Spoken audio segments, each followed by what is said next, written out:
اللهم صل على محمد وعلى آل محمد كما صليت على إبراهيم وعلى آل إبراهيم إنك حميد مجيد. اللهم بارك على محمد وعلى آل محمد كما باركت على إبراهيم وعلى آل إبراهيم إنك حميد مجيد. قال الله تبارك وتعالى في القرآن المجيد والفرقان الحميد: أعوذ بالله من الشيطان الرجيم. بسم الله الرحمن الرحيم. والنجم إذا هوى ما ضل صاحبكم وما غوى وما ينطق عن الهوى إن هو إلا وحي يوحى علمه شديد القوى ذو مرة فاستوى وهو بالأفق الأعلى ثم دنا فتدلى فكان قاب قوسين أو أدنى فأوحى إلى عبده ما أوحى ما كذب الفؤاد ما رأى. وقال النبي صلی اللہ تعالی علیہ وسلم: خیرکم خیرکم لأہلی وأنا خیرکم لأہلی، او کما قال علیہ الصلاة والسلام. اللہم صل علی سیدنا و مولانا محمد وعلی آل سیدنا و مولانا محمد وبارک وسلم وصل علیہ. اللہم صل علی سیدنا و مولانا محمد وعلی آل سیدنا و مولانا محمد وبارک وسلم وصل علیہ. اللهم صل على سيدنا وسيد ساداتنا وسيد عاداتنا وحبيبنا وحبيب ربنا وصمدنا وأجملنا وأكملنا وأحسننا وأرفقنا وأعلانا وأولانا وأزكانا وأتقانا محمد صلى الله عليه وعلى آله وأهله وذرياته وصحابته ومن تبعهم بإحسان إلى يوم الدين. اللہ رب العزت نے اس کائنات میں میرے اور آپ کے نبی کو سب سے زیادہ عالی اخلاق والا، سب سے زیادہ بلند مقام والا، سب سے زیادہ شرف، فضیلت، مرتبے والا بنایا ہے، اور اس بات کی گواہی خود قرآن کریم نے دی. ما ضل صاحبکم وما غوی، فرمایا تمہارے نبی کی عقل ایسی ہے جس کے کامل ہونے کی گواہی تمہارا رب دیتا ہے. یہ میرے اور آپ کے نبی کے عقل کے کامل ہونے کی گواہی میرے اور آپ کا رب دیتا ہے. دنیا کا کوئی بھی انسان، وہ جتنا مرضی سمجھدار کیوں نہ ہو جائے، جتنا مرضی عقل مند کیوں نہ ہو جائے، دانا کیوں نہ ہو جائے، قرآن کریم کہتا ہے ما ضل صاحبکم وما غوی، تمہارے نبی سے بڑھ کے کوئی دانا، حکیم، سمجھدار نہیں ہو سکتا. وما ينطق عن الهوى ان هو الا وحی یوحی. بڑے بڑے فلاسفر ہوتے ہیں، ان کی باتیں ہوتی ہیں، ان کے اقوال زرعی ہوتے ہیں جن کو نقل کیا جاتا ہے. اللہ فرماتے ہیں تمہارے نبی سے زیادہ قیمتی، وزنی، خوبصورت، سنہری بات کسی کی نہیں ہو سکتی. علمہ شدید القوی ذو مرۃ فاستوی وہو بالافق الاعلی. دنیا کے شاگرد ہوتے ہیں اور شاگرد اپنے اساتذہ پہ فخر کرتے ہیں، فلاں ہمارا استاد ہے، فلاں ہمارا ٹیچر ہے، اور اس کو بڑے اعزاز کے ساتھ، فخر کے ساتھ بتایا جاتا ہے. فرمایا تمہارے نبی ایسے ہیں جن کے معلم خود اللہ کی ذات ہے. وَعَلَّمَكَ مَا لَمْ تَكُنْ تَعْلَمْ، اور اس اللہ نے پیغام بھیجنے کے لیے جسے قاصد بنایا ہے وہ کون ہے؟ علمہ شدید القوی ذو مرۃ فاستوی. اللہ کے رسول صلی اللہ علیہ وسلم فرماتے میں نے جبریل امین کو 2 دفعہ اصل حالت میں دیکھا، اور آپ نے فرمایا کہ جب میں نے ان کو دیکھا تو 600 پر تھے، جن میں سے 2 پر پھیلائے ہوئے تھے جن سے مشرق اور مغرب سارے کا سارا چھپ گیا تھا. یہ وہ قاصد ہیں جو میرے اور آپ کے نبی کے پاس میرے اور آپ کے رب کا پیغام لے کر آتے تھے. اور آپ کے اخلاق کیسے تھے؟ فرمایا وَإِنَّكَ لَعَلَىٰ خُلُقٍ عَظِيمٍ. آپ کے اخلاق کی گواہی دی گئی کہ آپ کے اخلاق سب سے عظیم اخلاق تھے، اور ان اخلاق میں سے سب سے بڑی صفت کیا تھی؟ وَمَا أَرْسَلْنَاكَ إِلَّا رَحْمَةً لِّلْعَالَمِينَ. یہ ان اخلاق میں سے سب سے اہم صفت تھی، سب سے اہم خوبی تھی. تو ان ساری باتوں کی روشنی میں ہم اپنے نبی کی زندگی کے جس بھی پہلو سے دیکھیں گے، اور ایک نہیں کسی ایک پہلو کو بھی دیکھیں گے تو وہ ہر اعتبار سے جامع، کامل، مکمل نظر آئے گا. اور دنیا کے لیڈر ہوتے ہیں، دنیا کے فلاسفر ہوتے ہیں، اور دنیا کے اندر بڑے بڑے منطقی ہوتے ہیں، بڑے بڑے مقرر ہوتے ہیں، خطیب ہوتے ہیں اور تحریر کرنے والے مصنف ہوتے ہیں، بات کچھ ہوتی ہے، عمل کچھ ہوتا ہے، وعدے کچھ کرتے ہیں اور اس کے بعد عمل کچھ کرتے ہیں۔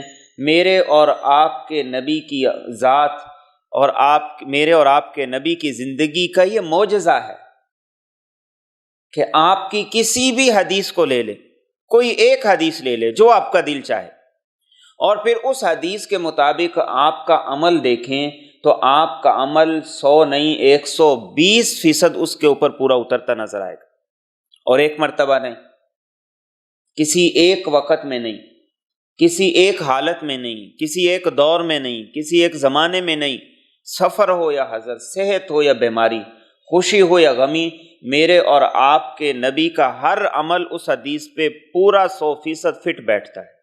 یہ معجزہ ہے میرے اور آپ کے نبی۔ تو پھر کیوں نہ آپ کے تذکرے کیوں نہ آپ کے تذکرے کیے جائیں، کیوں نہ آپ کی اطاعت کی جائے، کیوں نہ آپ کی اتباع کی جائے، اور کسی ایک معاملے میں نہیں، ہر معاملے میں آپ کی اتباع یہ میرے اور آپ کی نجات کا پروانہ ہے، یہ میرے اور آپ کے لیے کامیابی کی ضمانت ہے۔ اور ان میں سے ایک اہم معاملہ وہ یہ کہ میرے اور آپ کے نبی بطور خاوند کیسے تھے، بطور شوہر کیسے تھے۔ یہ آپ کی زندگی کا بڑا حسین، بڑا خوبصورت پہلو ہے جس پر آج عمل نظر ہی نہیں آتا، اور جس کے حوالے سے بہت سی کوتاہیاں اور بہت سی خامیاں آج ہمارے گھروں کے اندر ہیں۔ آپ نے حدیث مبارکہ میں فرمایا خیرکم خیرکم لأہلی وأنا خیرکم لأہلی۔ تم اگر دیکھنا چاہتے ہو کہ کتنے نیک ہو، تم اگر یہ دیکھنا چاہتے ہو کہ کتنے پارسا ہو، لوگوں کی نظر میں تمہارا کیا بھی مقام ہو جائے، لوگ کہیں بڑا سخی ہے، بڑے اخلاق والا ہے، بڑے کردار والا ہے، بڑا نمازی ہے، دوسروں کا خیال کرنے والا ہے، لحاظ رکھنے والا ہے، آپ نے فرمایا ان میں سے کوئی ایک چیز بھی معیار نہیں۔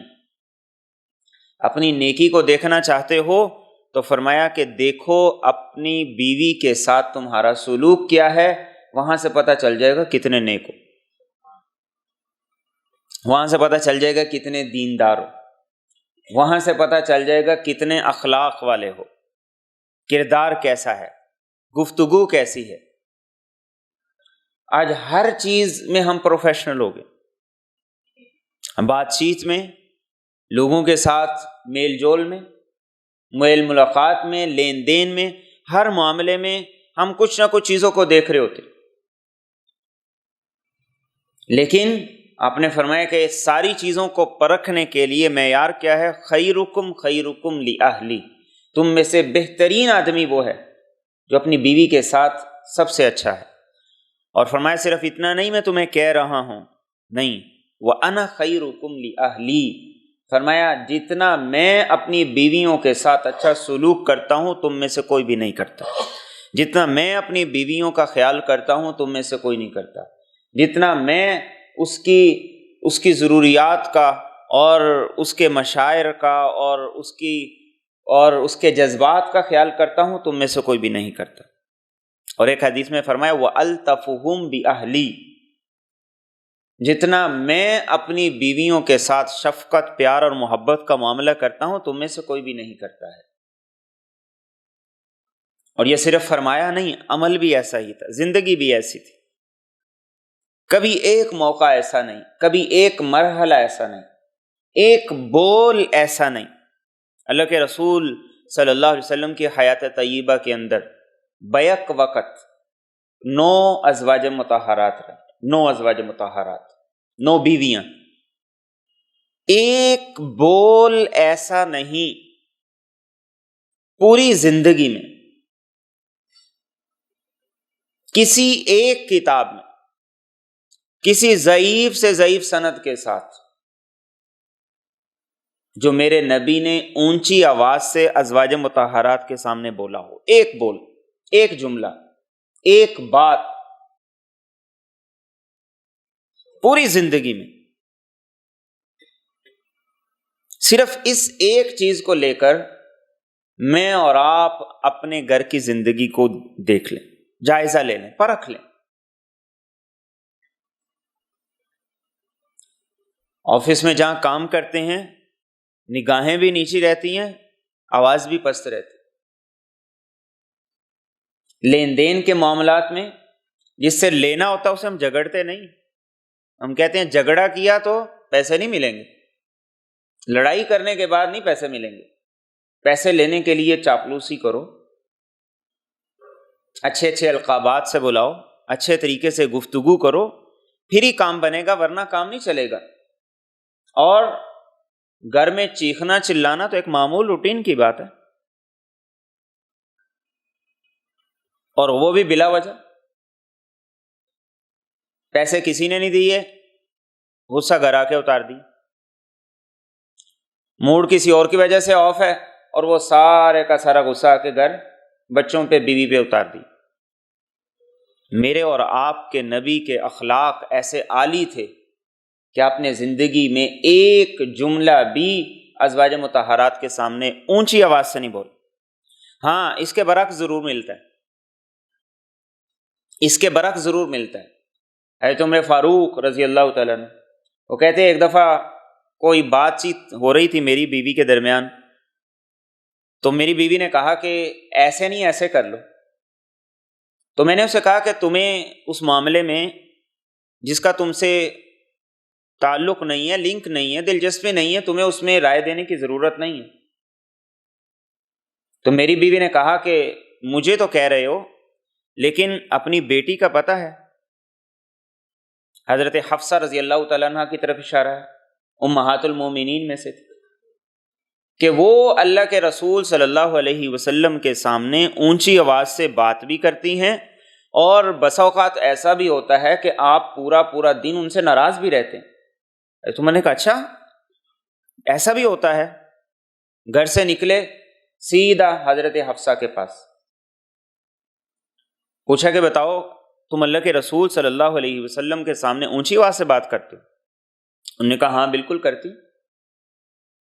اور ایسا بھی ہوتا ہے کہ اللہ کے رسول صلی اللہ علیہ وسلم تم سے دن بھر ناراض بھی رہتے ہیں، یا تم بھی ان سے دن بھر ناراض رہتی ہو؟ تو انہوں نے کہا بالکل ایسا بھی ہوتا ہے۔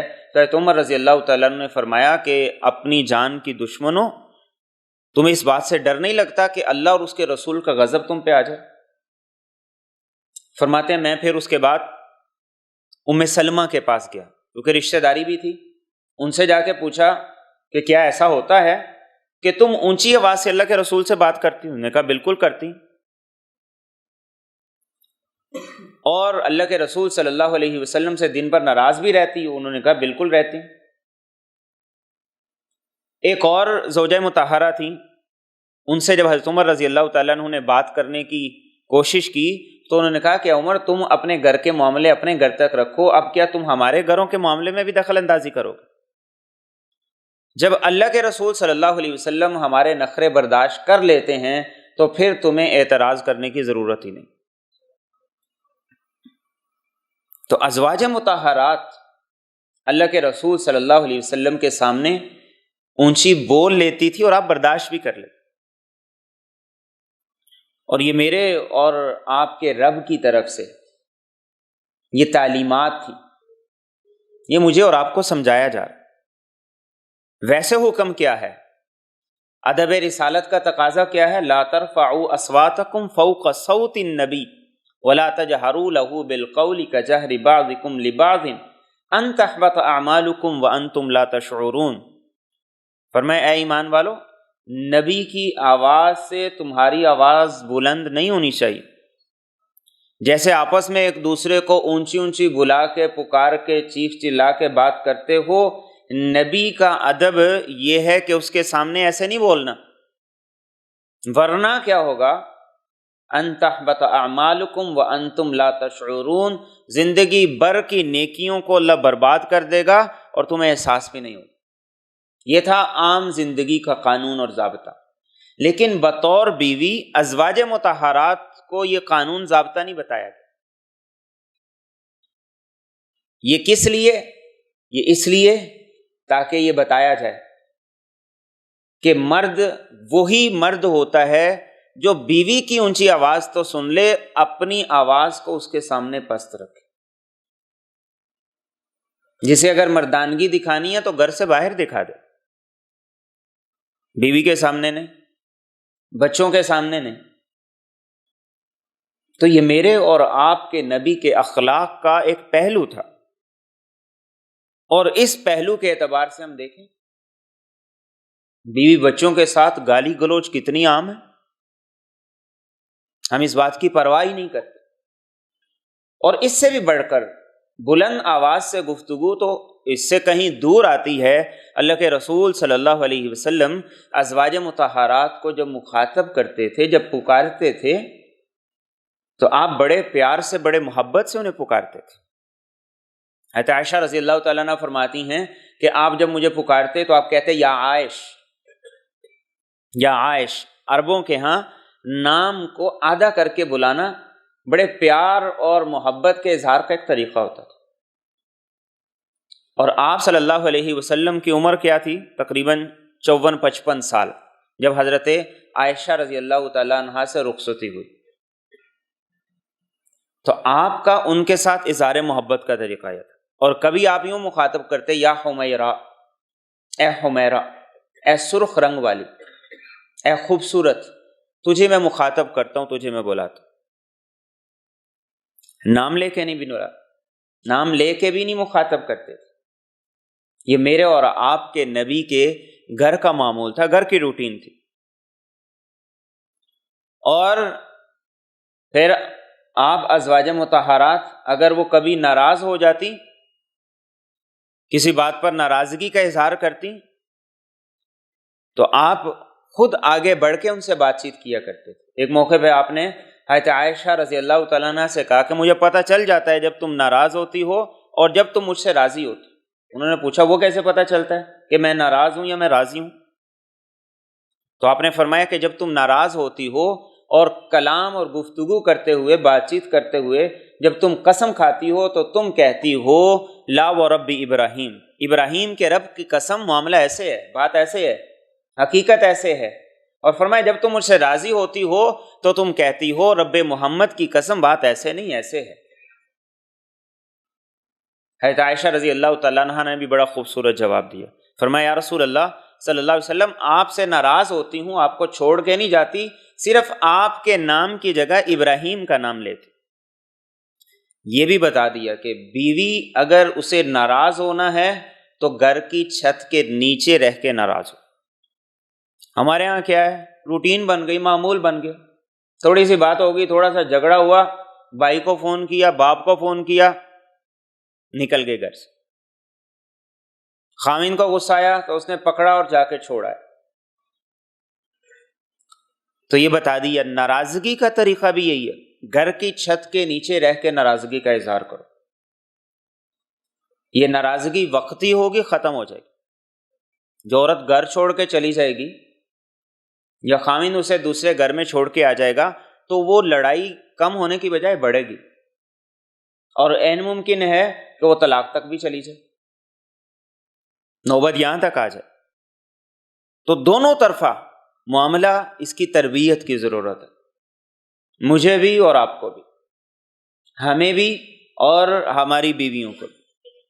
اور گھر کا دین زندہ ہونا یہ اس معاشرے کی سب سے اہم ضرورت ہے۔ گھر کے دین سے پھر اولاد میں دین آئے گا، اولاد کے اندر دین آنے سے پھر معاشرے کے اندر دین پھیلے گا، اور پھر ہر موقع پر آپ ازواج مطہرات کا ہر طرح سے خیال کرتے تھے۔ حضرت عائشہ رضی اللہ تعالیٰ عنہ فرماتی ہیں ایک سفر میں جا رہے تھے اور غزوہ تھا، لڑائی کے لیے جا رہے تھے، عام تفریحی سفر نہیں تھا، صحابہ بھی ساتھ تھے۔ فرماتی ہیں کہ میں کسی سے ہار ایک مانگ کے لے آئی تھی کہ سفر پہ جا رہی ہوں، ہار ایک دے دو۔ میں مانگ کے لائی تھی اور سفر میں ایک جگہ رکے، پڑاؤ کیا، سٹاپ کیا، میں قضائے حاجت کے لیے گئی، واپسی پہ آئی ہوں تو میں نے اپنے گلے میں جب ہاتھ پھیرا تو مجھے لگا کہ وہ ہار نہیں، گر گیا۔ میں نے اللہ کے رسول صلی اللہ علیہ وسلم کو بتایا کہ وہ ہار تو کسی سے مانگا ہوا تھا اور وہ گر گیا ہے۔ اب آپ سوچئے جہاد کے لیے اللہ کے رسول صلی اللہ علیہ وسلم کے ساتھ جا رہے ہیں، کتنا عظیم عمل ہے، اور آپ اکیلے نہیں ہیں، صحابہ بھی ساتھ ہیں، پورے کا پورا لشکر ساتھ ہے۔ تو اس موقع پر اللہ کے رسول صلی اللہ علیہ وسلم نے سب سے پہلی بات یہ کہ غصہ نہیں کیا، ناراضگی کا اظہار نہیں کیا، ڈانٹ ڈپٹ نہیں کی کہ مانگ کے کیوں لائی ہو جب تھا نہیں، تو مانگ لیا ہے تو سنبھالا کیوں نہیں، اب جاؤ ڈھونڈ لو خود ہی جا کے جہاں سے ملتا ہے۔ یہ بھی نہیں فرمایا کہ چلو کسی اور سے لے دوں گا، بالکل ناراضگی کا اظہار نہیں کیا۔ اپنے قافلے والوں سے کہا کہ رکو اور عائشہ کا ہار ڈھونڈو۔ اب سب ہار ڈھونڈنے میں لگ گئے، تلاش کرنے لگ گئے، سب تلاش کر رہے ہیں، مل نہیں رہا۔ اللہ کے رسول صلی اللہ علیہ وسلم کے اخلاق دیکھیے، حضرت عائشہ فرماتی ہیں کہ نماز کا وقت بھی قریب آ رہا تھا اور پانی بھی ختم تھا، پانی بھی نہیں تھا۔ آپ صلی اللہ علیہ وسلم نے جلد بازی نہیں کی کہ اتنی دیر ہو گئی ہے۔ فرماتی ہیں کہ اللہ کے رسول صلی اللہ علیہ وسلم نے میری گود میں سر رکھا اور لیٹ گئے، میں بیٹھی ہوں آپ لیٹ گئے۔ اب ایک ایک بات کو نوٹ کیجئے، میں ایک ایک بات کو اگر آپ کی طرف متوجہ کروں گا، سارا واقع اسی کے اندر سارا وقت نکل جائے گا۔ فرماتی ہیں کہ وقت گزرتا گیا، نماز کا وقت بالکل قریب آ گیا، تو کسی نے حضرت ابو بکر رضی اللہ تعالیٰ عنہ کو جا کے شکایت کر دی، بھڑکا دیا کہ آپ کی بیٹی کا ہار گم ہو گیا ہے، ہمارے پاس نہ پینے کو پانی ہے، نہ وضو کا پانی ہے، نماز کا وقت قریب آتا جا رہا ہے اور سارا قافلہ روکا ہوا ہے۔ ابو بکر صدیق رضی اللہ تعالیٰ عنہ کو غصہ آیا کہ ہار ہی تو تھا، کیا ضرورت تھی اللہ کے رسول صلی اللہ علیہ وسلم کو بتانے کی، کوئی اور انتظام ہو جاتا، کہیں اور سے لے کر اسے دے دیا جاتا۔ حضرت عائشہ فرماتی ہیں کہ سخت غصے میں ابو بکر صدیق رضی اللہ تعالیٰ عنہ آ گئے۔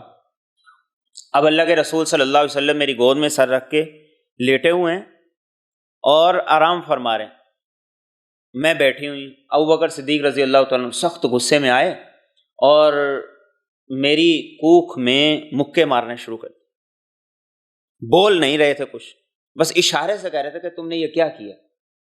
فرماتی ہیں تکلیف بھی بڑی شدید تھی، لیکن حرکت اس لیے نہیں کر رہی تھی کہ اللہ کے رسول صلی اللہ علیہ وسلم آرام فرما ہیں، آپ کے آرام میں خلل نہ ہو۔ ابو بکر صدیق رضی اللہ تعالیٰ عنہ نکل گئے، ہار ملا نہیں، آپ صلی اللہ علیہ وسلم بیدار ہو گئے۔ جیسے ہی آپ بیدار ہوئے تو آپ نے کہا چلو آگے چلتے ہیں۔ اونٹ اٹھایا تو ہار اس کے نیچے پڑا ہوا، لیکن پھر بھی اللہ کے رسول صلی اللہ علیہ وسلم نے کوئی بات نہیں کی، کوئی جملہ نہیں بولا۔ نماز کا وقت نکلنے کے قریب تھا کہ اللہ رب العزت نے تیمم کی آیات نازل کر دی، یا ایھا الذین آمنوا لا تقربوا الصلاۃ وانتم سکارى حتى تعلموا ما تقولون ولا جنبا الا عابري سبيل حتى تغتسلوا وان كنتم مرضى او على سفر او جاء احد منكم من الغائط او لامستم النساء فلم تجدوا ماء فتيمموا صعيدا طيبا فامسحوا بوجوهكم وايديكم۔ تو اسید بن حذیرہ ہے اور انہوں نے کہا کہ حضرت عائشہ سے کہ یہ تمہاری پہلی برکت نہیں ہے، تمہاری وجہ سے اللہ نے بڑی برکات کا ظہور کیا ہے۔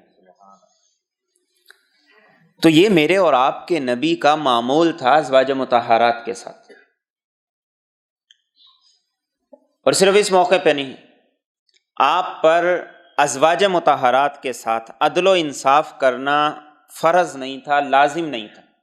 قرآن کریم نے آیات نازل کی، ترجی من تشاء منہن وتؤوی الیک من تشاء ومن ابتغیت ممن عزلت فلا جناح علیک، کہ ازواج مطہرات کے ساتھ برابری کرنا آپ پہ فرض نہیں، آپ جیسے چاہیں ان کو رکھیں اور ان کو اعتراض کرنے کی بھی اجازت نہیں، لیکن اس کے باوجود میرے اور آپ کے نبی نے ازواج مطہرات کے ساتھ جیسی برابری کی دنیا میں اس کی مثال نہیں ملتی، اور آپ نے خبردار بھی کیا۔ آپ نے فرمایا جس آدمی نے 2 نکاح کر لیے، 2 شادیاں کر لی، اور اس کا جھکاؤ، اس کا میلان ایک کی طرف ہو گیا، دوسری کو اس نے چھوڑ دیا، اس کی طرف توجہ نہیں کی، اس کے اخراجات نہیں اٹھائے، اس کی ضروریات کو نہیں پورا کیا، قیامت کے دن جب اسے قبر سے اٹھایا جائے گا تو اس کی ایک جانب میں فالج ہوگا، فالج زدہ ہوگا جس وقت اسے قبر سے اٹھایا جائے۔ تو سفر میں آپ کا معمول کیا تھا؟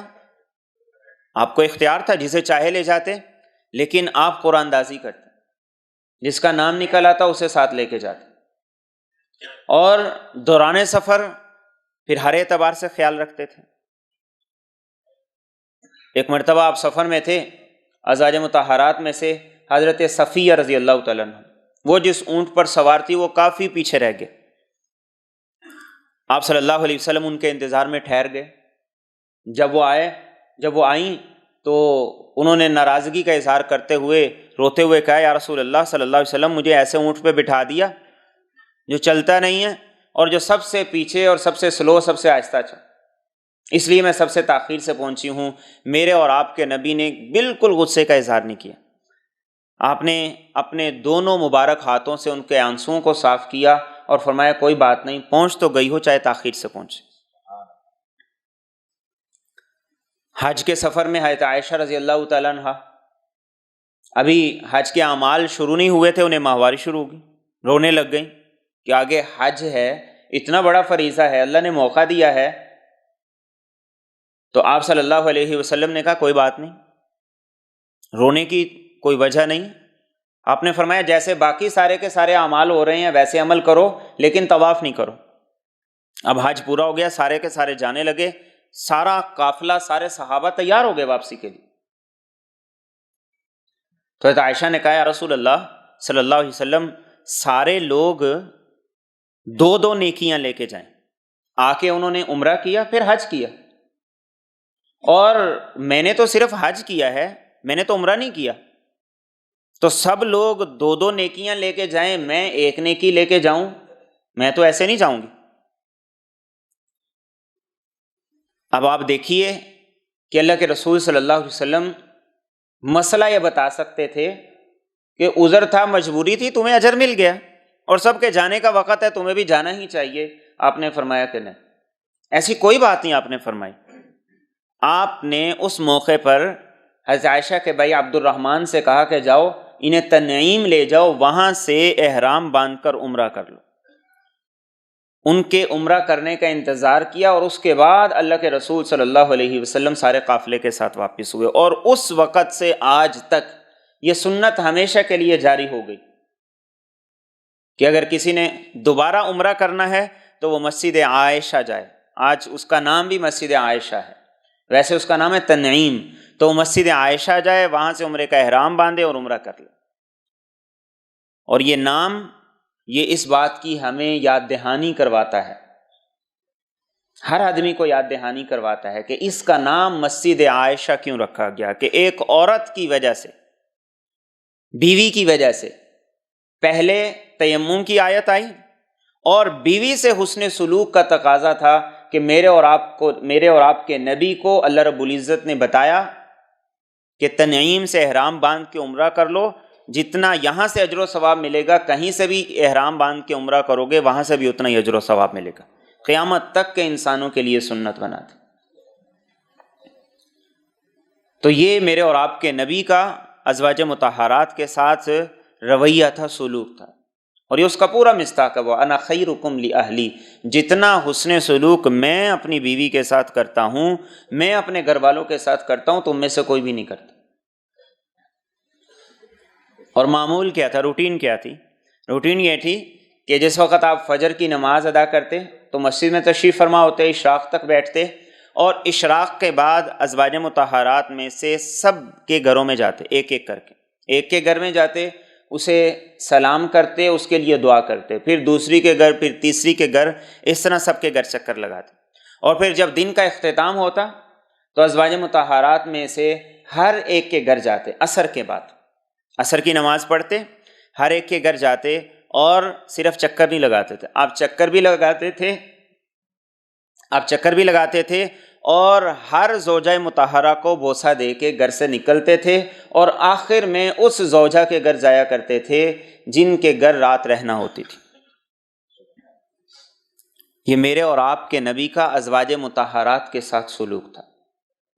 اور گھر کی روٹین کیا تھی، معمول کیا تھا؟ عائشہ فرماتی ہیں 3 چاند ہم دیکھ لیتے تھے اور گھر میں چولہا نہیں جلتا تھا، لیکن اس کے باوجود لڑائی کوئی نہیں، جھگڑا کوئی نہیں، اختلاف کوئی نہیں، شکایت کوئی نہیں، شکوہ کوئی نہیں۔ آخر کیوں؟ یہ میرے اور آپ کے نبی کا ازواج مطہرات سے سلوک اور پیار تھا جو انہیں بولنے نہیں دیتا تھا۔ آج سب کچھ ہے، کون سی نعمت ایسی ہے جو ہمارے گھروں میں موجود نہیں ہے؟ لیکن پھر بھی جھگڑا کیوں ہے؟ اختلاف کیوں ہے؟ شکوے کیوں ہیں؟ شکایتیں کیوں ہیں؟ ہر وقت کا رونا دھونا کیوں ہے؟ اس کی بنیادی وجہ ہی یہ ہے کہ ہم نے ضروریات اور چیزیں پوری کرنے کی حتی الوسع کوشش کی ہے، لیکن بیوی کو ویسے پیار اور محبت نہیں دی جیسے میرے اور آپ کے نبی نے دی، بیوی سے ویسا سلوک نہیں رکھا جیسے میرے اور آپ کے نبی نے رکھا۔ اللہ کے رسول صلی اللہ علیہ وسلم کے بارے میں حضرت عائشہ سے پوچھا گیا کہ بتائیں کہ جب آپ گھر تشریف لاتے تھے تو کیسے آتے تھے؟ حضرت عائشہ فرماتی ہیں کہ آپ جب گھر تشریف لاتے تھے تو آپ مسواک کرتے ہوئے گھر میں داخل ہوتے تھے۔ کس لیے؟ آپ تو وہ تھے کہ آپ کا پسینہ مشک سے زیادہ معطر ہوا کرتا تھا۔ آپ تو وہ تھے جب آپ کسی گلی سے گزر جاتے تو صحابہ فرماتے ہیں کہ آپ کو ہم دیکھتے نہیں تھے، خوشبو سے پتہ چل جاتا تھا کہ آپ یہاں سے گزر کے گئے ہیں۔ سبحان اللہ۔ لیکن گھر جب جاتے تھے تو بیوی سے بات چیت کرنے سے پہلے مسواک کیا کرتے۔ اور ہم کیسے جاتے ہیں؟ سگریٹ پیتے ہوئے، اور ساتھ بھی بیٹھ کے سگریٹ پی رہے ہوتے۔ ویسے سگریٹ پینے والوں سے سوال ہے، اگر کسی دن بیوی بھی سگریٹ لگا لے تو پھر کیا ہوگا؟ اجازت ہے اس کو؟ سنجیدہ سوال ہے۔ اور بھی کیٹو دی ڈبی رکھ لے نال، پھر بدتمیزی ہے، بد اخلاقی ہے۔ آپ میٹنگ کے لیے جاتے ہیں، آپ کو تو موبائل نہیں اندر لے جانے دیتے، بغیر پاس کے آپ کو اندر نہیں جانے دیتے۔ بیوی بیچاری کیا کہہ سکتی ہے؟ بول نہیں سکتی۔ اور آپ ایسے بے شرم ہیں، آپ کو حیا بھی نہیں آتی۔ بچے بھی ہیں، آپ کی اسی عادت سے بچے بھی یہی سیکھیں گے نا۔ جو آپ بیوی کے ساتھ کرتے ہیں یہی آپ کی تربیت ہے اپنے بیٹوں کو، اور جو سلوک آپ کی بیوی برداشت کرتی ہے یہی آپ کی تربیت ہے اپنی بیٹیوں کو۔ تو آپ جب گھر تشریف لاتے تھے سب سے پہلا کام یہ ہوتا تھا، آپ مسواک کرتے ہوئے گھر میں داخل ہوتے تھے، سب سے پہلا کام یہ ہوتا تھا۔ اور گھر کا معمول کیا تھا؟ گھر کی روٹین کیا تھی؟ کسی نے پوچھا ہے عائشہ سے، اللہ کے رسول صلی اللہ علیہ وسلم کی گھر کی روٹین کیا ہے، گھر کا معمول کیا ہوتا ہے؟ تو آپ نے بڑا خوبصورت جواب دیا۔ آپ نے فرمایا کان بشرم من البشر، جیسے تم اپنے گھروں میں ایک عام انسان کی طرح رہتے ہو، آپ بھی اپنے گھروں میں آ کر عام انسانوں کی طرح رہتے ہیں۔ آپ رحمت للعالمین ہیں، آپ امام الانبیاء ہیں، لیکن فرماتی ہیں کہ گھر میں آ کے آپ جیسے عام انسان اپنے گھروں میں رہتے ہیں آپ بھی ایسے ہی رہتے ہیں۔ ہم چاہتے ہیں، ہم سوچتے ہیں کہ جیسے فیکٹری میں ہمارا ملازم ہماری عزت کرتا ہے، ہمارے سامنے جھک کے رہتا ہے، ہماری بیوی بھی ہمارے سامنے ایسے ہی رہے، وہ بھی ہمارے ملازموں ہی کی طرح، وہ بھی ہمیں گھر کے اندر یہ سمجھے کہ انجینئر صاحب آ گئے ہیں، ڈاکٹر صاحب آ گئے ہیں، مفتی صاحب آ گئے ہیں، مولوی صاحب آ گئے ہیں، علامہ صاحب آ گئے ہیں، پروفیسر صاحب آ گئے ہیں، شیخ صاحب آ گئے ہیں، رانا صاحب آ گئے ہیں، چودھری صاحب آ گئے ہیں۔ نہیں، فرماتی ہیں ایسی بات ہی کوئی نہیں تھی۔ جیسے ایک عام انسان گھر میں ہوتا ہے، آپ صلی اللہ علیہ وسلم گھر میں ویسے ہی ہوتے تھے۔ اور اگلی بات فرماتی ہیں کہ آپ اپنے گھر کے اندر اپنے کام خود کیا کرتے تھے۔ میک ڈونلڈ میں جا کے لائن میں لگنا بڑا فخر سے ہم تصویر بھی شیئر کرتے ہیں، سیلفی بھی لیتے ہیں کہ میک ڈونلڈ کا برگر کھا رہے ہیں خود لے کے، اور گھر اپاہج بن کے بیٹھے رہتے ہیں کہ جہاں پانی بھی ہمیں پیش کیا جائے، چائے بھی پیش کی جائے، ساری چیزیں پیش کی جائیں، اور ہمیں بس ہلنا نہ پڑے، حرکت نہ کرنی پڑے۔ میرے اور آپ کے نبی کیسے تھے؟ فرماتی ہیں جوتا پھٹ جاتا تھا خود ہی سلائی کر لیتے تھے۔ اللہ اکبر، سبحان اللہ۔ کپڑے پھٹ جاتے تھے خود ہی ان کو پیبند لگا لیتے تھے۔ اور فرماتی ہیں جیسے کوئی عام آدمی گھر کے اندر چھوٹا موٹا کام کرتا ہے، تمہارے نبی بھی گھر میں ایسے سارے کاموں میں میرا ساتھ دیتے ہیں۔ شادی میں، فنکشن میں پلیٹ اٹھا کے سالن ڈالنا، روٹی لانا، ساری چیزیں، اس میں ہمیں عیب نظر نہیں آتا، تو گھر کے اندر اتنے چودھری بن کے بیٹھنے کی کیا ضرورت ہے؟ میرے اور آپ کے نبی کے اخلاق جب تک زندہ نہیں ہوں گے، ہمارے معاشرے میں، ہمارے گھر کی زندگی میں بیلنس نہیں آئے گا۔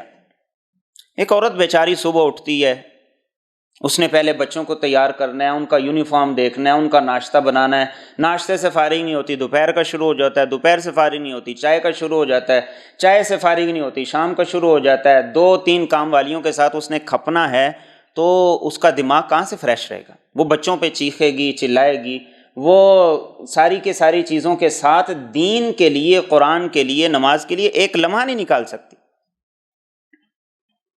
تو ذمہ دار کون ہے؟ سوال کس سے ہوگا؟ پوچھا کس سے جائے گا؟ ذمہ داری کس پہ عائد ہوتی؟ اپنی زندگی کو اگر بیلنس کرنا چاہتے ہیں تو اپنے گھر کے معمولات کو، گھر کی روٹین کو بہتر بنائیں، اور دور کسی سفر پہ جانا تو دور کی بات ہے۔ حضرت عائشہ رضی اللہ تعالیٰ عنہ فرماتی ہیں کہ اللہ کے رسول صلی اللہ علیہ وسلم بسا اوقات نماز کے لیے جاتے تو مجھے بوسہ دے کے جایا کرتے تھے۔ کتنی دیر کے لیے جا رہے ہیں؟ نماز کے لیے 15 منٹ، 20 منٹ۔ آپ جمعے کے لیے آئیں، 1 گھنٹے کے لیے آئیں۔ ہر موقع پر آپ نے چھوٹی سے بڑی باتوں تک کا خیال کی۔ اور فرماتی ہیں جب میں ماہواری کے ایام میں ہوتی تھی، اللہ کے رسول صلی اللہ علیہ وسلم اس وقت میری گود میں سر رکھ کے قرآن کریم کی تلاوت کیا کرتے تھے، کہ بیوی سے انسان کا ریلیشن صرف اپنے مقصد، اپنے مطلب تک نہیں ہے۔ یہ آپ نے فرمایا خیرکم خیرکم لأہلہ وانا خیرکم لأہلی۔